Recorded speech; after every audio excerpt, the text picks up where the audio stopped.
Welcome to the Paul Adefarasin podcast, our interactive 15-minute review of this week's message. We revisit the word, surface the big ideas, and give you space to reflect, pray, and act. If you'd like the full message, though, you can watch it on YouTube or listen on Spotify after this episode. My name is Paul Adefarasin. You know, we have this obsession, really, with the big bang moments in life. Oh, yeah, absolutely. Like we look at history or we look at successful people, and we just have this massive recency bias. We see the IPO, we see the viral moment or the revolution in the streets. We see the explosion. Right, we see the result, and we just assume that's the actual event. Exactly. But the source material for today's deep dive is arguing that we are, we're looking at the wrong end of the timeline. We really are. We're obsessed with the explosion, but we're completely ignoring the fuse. Specifically, the argument here is that the most massive global earth-shattering changes actually start with things that are practically invisible. It's like the physics of the invisible. And to explore this, we are doing something a little bit different today. Yeah, we are. We're pulling apart a source that is technically a sermon. It was delivered by Pastor Paul Adefarasin at the House on the Rock in Lagos, Nigeria. This was back on February 22nd, 2026. And I want to pause right there because I can hear some of our listeners reaching for the skip button right now, thinking, wait, a sermon? I thought this was a deep dive on psychology and systems. Stick with us, because while the context is absolutely religious, it's a vibrant high-energy service in Lagos, the framework he builds is strictly about human potential. Right. It's about imposter syndrome. It's about wasted capacity. And it's fundamentally about how human beings actually change. Yeah, I went into this a bit skeptical myself, but the metaphors he uses, a fungus, a jumbo jet, and a wrestling match, they actually map onto behavioral psychology incredibly well. They really do. So let's set the scene. We're in Lagos. It's loud. It's energetic. What is the core mission of this talk? The mission is to shift the listener from looking for external validation to establishing internal governance. He calls it the power of small beginnings. And he starts with this really interesting distinction between two historical figures, King David and Jesus. Okay, I know enough to know those are big names. Yeah. But what's the contrast he's drawing there? It's a shift from proximity to internalization.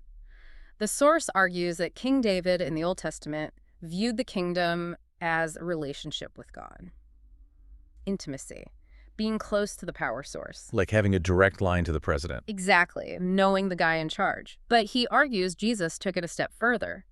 Jesus saw the kingdom not as a ruler you visit, but as a ruling power that resides inside you. Oh, okay. It's the difference between knowing the king and actually being the carrier of the kingdom.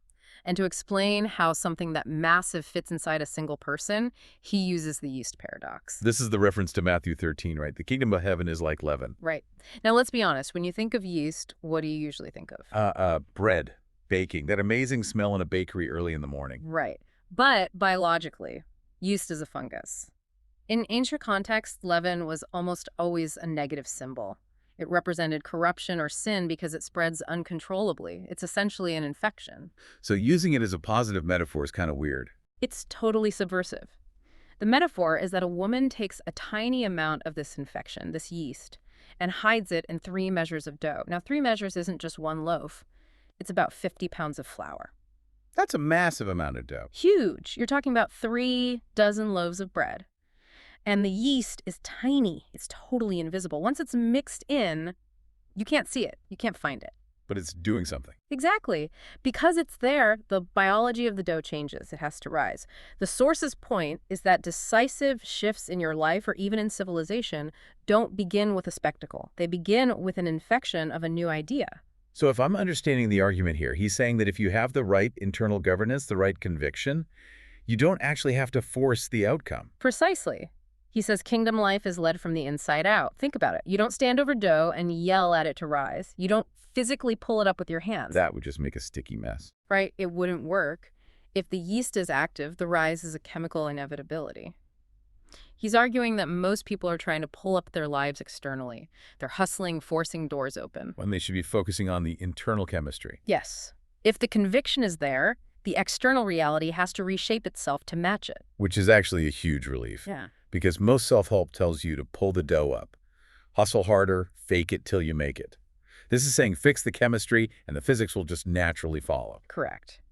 But here is the catch. The chemistry only works if you understand your own value. And this brings us to the second big metaphor, which deals with the economics of self-worth. Oh, the car story.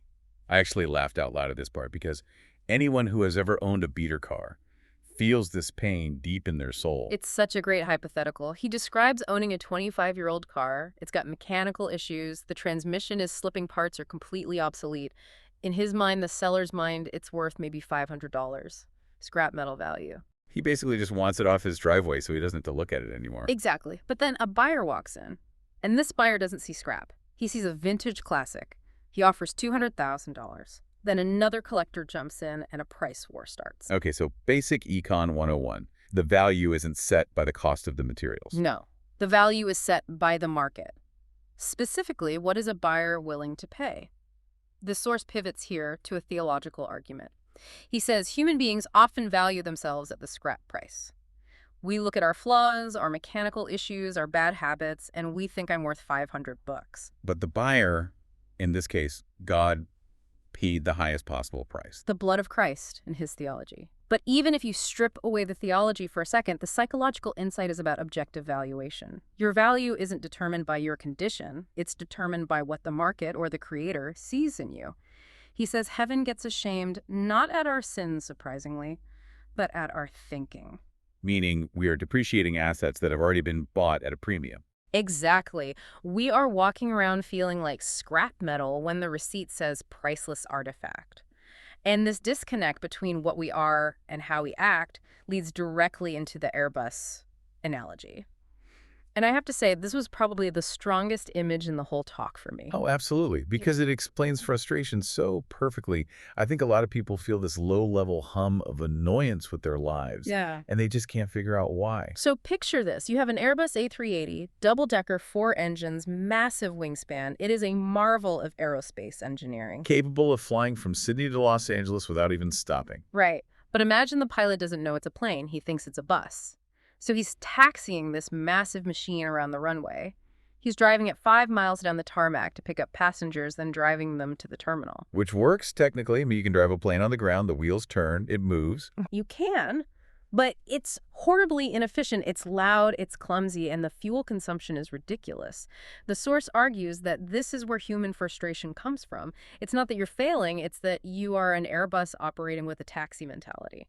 That is such a powerful reframing. We usually interpret frustration as, I'm not good enough. He's saying frustration is actually your internal capacity screaming at your external limitations. Exactly. He says you are trying to travel destiny's journey in a taxi. You have jet engines, but you're using them like car tires. And the solution isn't to drive the taxi faster. Right. Driving a plane on the ground at 100 miles an hour is just incredibly dangerous. The solution is to realize you're supposed to be in the air. But to get in the air, you need a pilot who actually knows what the buttons do. And that's the theological bridge. Yes. He argues that God is the test pilot. He knows the avionics. You might be the vessel, but you need the pilot to show you that you can actually fly. Otherwise, you're just a very expensive bus knocking over runway lights. Okay, so we've got the hidden ease, which is internal growth. We get the grounded Airbus, which is unrealized capacity. But the core of this deep dive, and really the longest section of the source material, is a character study. And it's not a hero. It's a guy named Jacob. Jacob is the ultimate anti-hero. I mean, if you look at the Hebrew, the name Yaakov literally implies supplanter or holder of the heel. Heel grabber. Yeah. That doesn't sound very dignified. It's not. It's ancient slang for a trickster. The source describes him as a swindler, a schemer. From the womb, he's fighting his twin brother Esau. He tricks his brother out of a birthright for a bowl of soup when he's hungry. He dresses up in goat skins to trick his blind father into blessing him instead of his brother. He's running a racket. His whole life is just a long con. It is. And usually in religious texts, you expect the bad guy to be punished. You expect lightning bolts. But the source argues something fascinating here. God doesn't reject Jacob. He wrestles him. This is the famous scene in Genesis 32. Jacob is about to face the brother he scammed years ago. He's terrified. He's alone in the desert. And then he gets jumped in the middle of the night. By a man who turns out to be God. A theophany. They wrestle until dawn. Now here is the nuance that completely blew my mind. The source asks, why did God wrestle him? Was it to beat him up? I always assumed it was a punishment, or like a test of physical strength. The speaker says it was an intervention. He says God couldn't let the sunrise meet Jacob as the same old trickster. A new day was breaking, literally and metaphorically, and Jacob couldn't enter that new season with his old identity. The wrestling match was an identity crisis forced by God. But look at how Jacob fights. He holds on. He refuses to let go. He wrestles God to a standstill. Which sounds totally blasphemous, right? Winning a wrestling match against the Almighty. It sounds mathematically impossible. But the source points out that God liked it. He liked the grit. He liked the stubbornness. Wait, hang on, explain that. Stubbornness is usually a negative trait. I tell my kids not to be stubborn every single day. Not if it's aimed correctly. The insight here is that God didn't want to remove Jacob's tenacity. He didn't want a passive, weak follower. He wanted to reorient that stubbornness from trickery to righteousness. He wanted Jacob to be just as tenacious for the truth as he had been for the scam. So he doesn't destroy the personality. Yeah. He repurposes it. He takes the specific flaw and flips it into a feature. Exactly. But there is a cost. To end the match, God touches Jacob's hip socket, dislocates it. Jacob leaves that encounter with a permanent limp. The source calls this being broken but chosen. Yes, and that is the leadership model he proposes. The limp isn't a punishment, it's a dependency mechanism. Jacob can no longer stand on his own strength, he has to lean. The name change from Jacob the trickster to Israel the prince with God only happens after the limp. That's a heavy concept. You can't be a prince until you can't walk straight. You can't lead until you've been broken enough to know you aren't the source of your own power. It's the death of the ego. Yeah. The trickster relied on his wits and his speed. Israel relies on God. This leads us naturally into the historical part of the source. He zooms out from Jacob to the entire history of the church. And this is where the source gets a bit technical, so I want to break it down.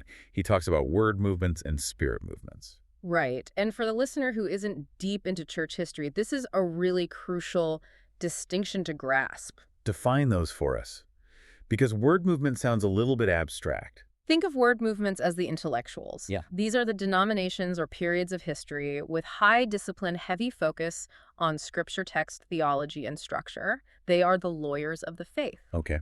Very logical, very structured. But the source says they can be incredibly dry. He quotes the scripture, the letter kills.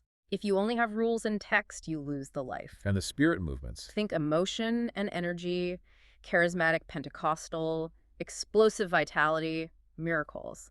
But he says they often lack guardrails. He uses a great phrase here. He says they have a propensity for rascality. Propensity for rascality. I'm definitely stealing that. It means without the discipline of the word and structure, the energy just goes off the rails. It becomes chaotic. His formula for the future is word plus spirit equals growing up. He's calling for a merger. A reunion of intellect and emotion. And he predicts this great awakening is coming within the next 7 years. He frames it as a precursor to the second coming. But, and this ties right back to Jacob, he says, this awakening won't be led by perfect people. It's going to be led by the limpers. The Jacobs, the broken but chosen.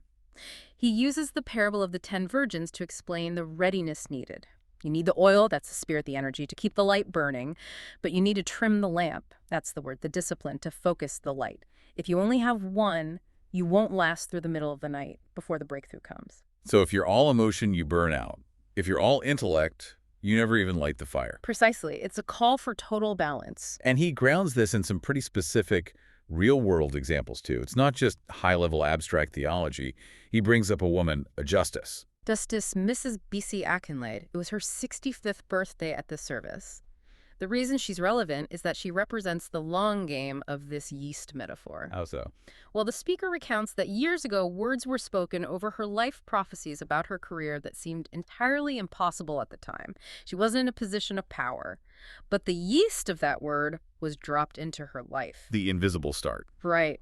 And now, decades later, she's the visible result. The dough has risen. Her presence there as a justice is the evidence. But he also shares a story about a man, a volunteer, that I found much more gritty and applicable to everyday struggles. The bribe story. Yes. This addresses the harsh reality of corruption. The man refused kickbacks at his job because of his internal governance. Which, let's be clear, in many corporate environments, refusing a kickback doesn't make you a hero, it makes you a problem. It made him a massive target. He lost his job. He was unemployed for 6 long years. 6 years. That's not a small beginning. That's a ruinous middle. Most people would look at that and say, well, so much for integrity. It ruined my life. Yeah, it looks exactly like a failure. But the story ends with him landing a position far exceeding what he lost. The source uses this to prove that while integrity is expensive in the short term, the kingdom economy eventually pays out with massive interest. It's that stubbornness again, holding on to the conviction even when it costs you everything. It's the refusal to let go of the angel even when your hip is completely out of socket. That is the perfect connection. So if we pull all these threads together, we have the yeast, which teaches us it starts small. Yeah. We have the Airbus, which is about realizing your true value. The wrestling match, which is about changing your identity. And the merger of word and spirit. It really feels like the source is trying to meticulously dismantle our excuses. It is. It's dismantling the excuse that you are too small, too broken, or too late to matter. So what is the final challenge here? Because our deep dives usually end with a so what for the listener. The source ends with a provocation about your name. And again, not the name on your driver's license or your passport. But who you really are at your core. Exactly. When God asked Jacob, "What is your name?" during the wrestling match, Jacob had to admit, "I am Jacob."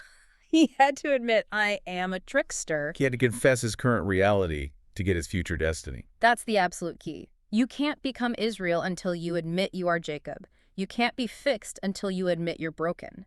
The challenge for you, the listener, is what is the reputation you've accepted? What do you answer to in the dark? I'm the failure. I'm the procrastinator. I'm the anxious one. Right. And are you willing to wrestle, to go through that dark night, maybe even get a little bit broken to earn a new name? It's the idea that the limp isn't a sign of weakness at all. It's a certificate of graduation. It's the physical proof that you've met the pilot. That gives us so much to think about. Whether you're a grounded Airbus or you're just wrestling with your own identity, the message is clear that the start is always invisible. But I want to leave you with one final thought to mull over. We talked a lot about Jacob's stubbornness being reoriented rather than destroyed. Think about the trait in yourself that you are the most ashamed of, the thing you've been trying to kill or hide for years. What if that isn't a bug in your programming? What if that is the exact engine of your future success and it's just pointing in the wrong direction? What happens when the pilot finally takes the controls? The rise becomes inevitable. Thanks for taking this deep dive with us today. We'll see you on the next one. Thank you for listening. To go deeper, watch the full message on YouTube or listen to the full-length sermon on Spotify. Follow the podcast, and please share it with someone who needs it and leave your response in the Q&A. Kindly keep your heart on fire, your eyes on Jesus, knowing you are the exception. Grace and peace. We love you deeply.